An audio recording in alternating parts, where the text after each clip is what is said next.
You have dormant DNA. Scientists call it junk DNA, which is 97% of your genetic code with no function. Is it junk? It's not junk. It's dormant, waiting for activation. Ancient texts spoke of humans with 12 strands of DNA. We use two. It's not a metaphor, it's potential in your genetic code. And what activates it?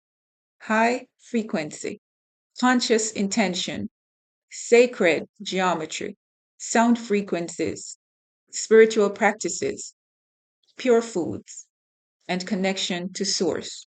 What suppresses it?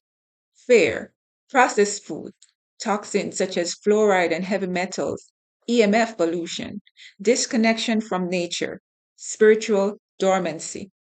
They keep your DNA dormant on purpose because activated DNA means expanded consciousness, psychic abilities awakened, self healing amplified, direct divine connection, and limitless potential. You're running on 2 to 3% of your capacity. The rest is just locked. But the keys are in your hands. Raise your frequency, clean your vessel, activate through intention, and unlock what's dormant. You were designed for so much more.